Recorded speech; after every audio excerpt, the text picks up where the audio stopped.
Prosseguindo no estudo de História da Igreja, estamos no livro 2.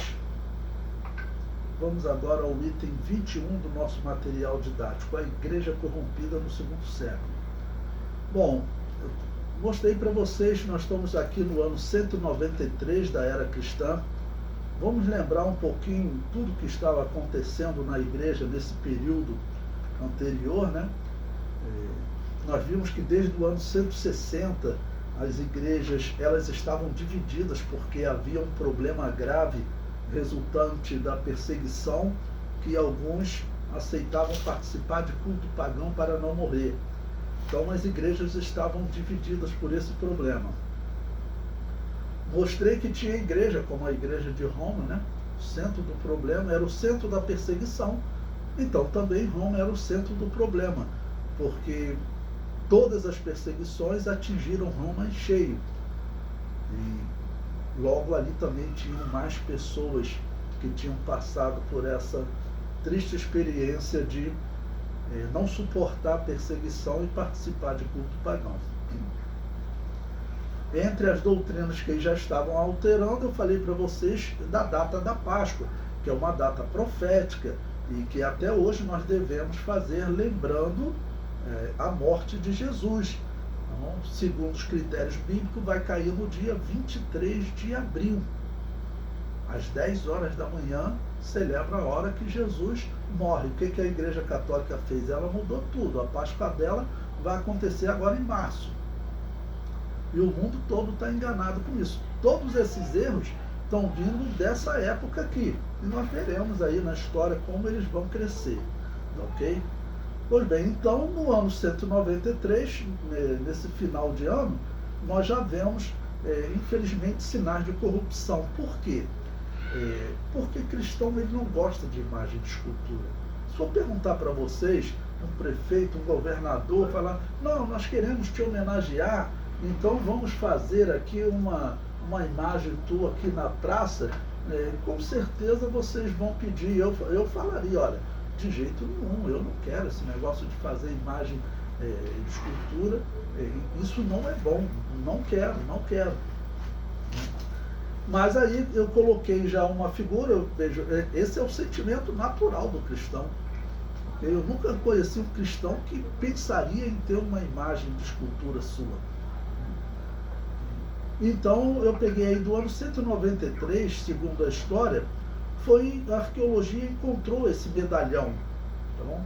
Então observe que é um medalhão que ele já traz o que seria a imagem do apóstolo Paulo e do apóstolo Pedro. Bom, segundo os historiadores, esse medalhão é do segundo século, ali próximo do ano 193. O segundo século termina no ano 200. Então eu coloquei o comentário aí no livro. Figura, medalhão de bronze do segundo século da Era Cristã. Tirei do livro História da Igreja, do Daniel Rupes, um livro muito respeitado, no volume 1, em que ele comenta sobre a igreja primitiva e o período da perseguição. O comentário prossegue. O medalhão acima é datado do segundo século da Era Cristã. Esse medalhão é uma demonstração de que a igreja, que aceitava trabalhar no culto pagão para não morrer, já havia adotado a atitude de fazer imagens de santos. Ou seja, de alguma maneira eles já estavam usando imagem de algum santo. Santo que eu estou falando aqui, santo no sentido cristão e não no sentido católico. Qual é a diferença? O apóstolo Paulo, ele é um santo. Okay? Todos nós somos santos. Santo por quê? Porque santo significa separado.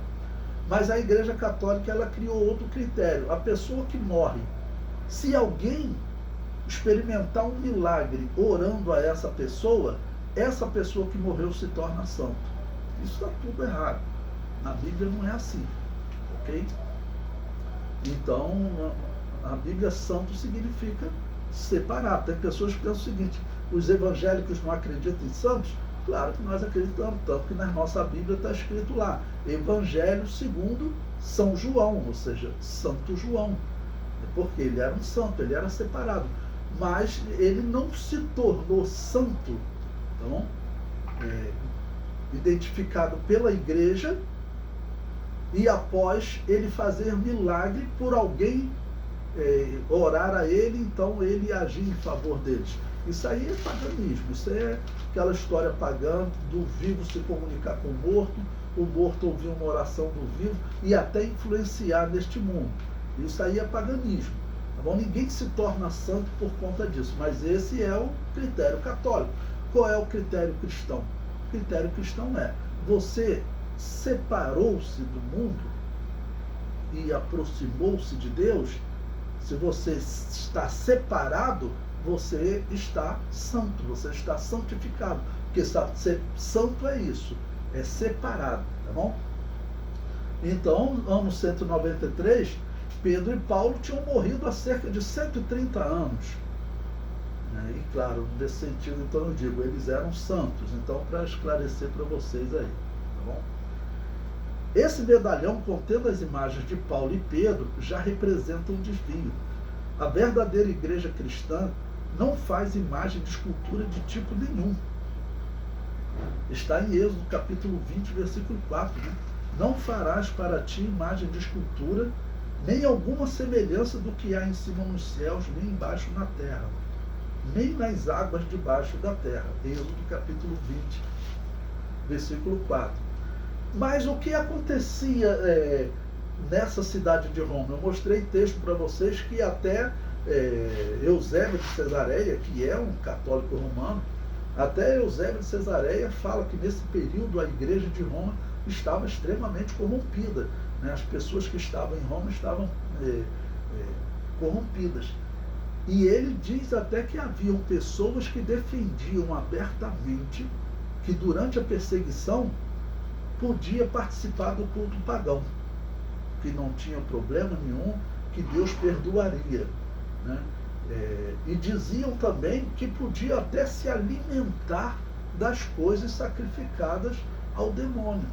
Então você começa a entender como estava, vamos dizer, como ficavam essas pessoas que aceitavam participar, e depois, quando acabava a perseguição, até por uma questão de conhecimento, ele quer voltar para o cristianismo. Mas como fica a consciência dessa pessoa depois dele ter participado de culto pagão,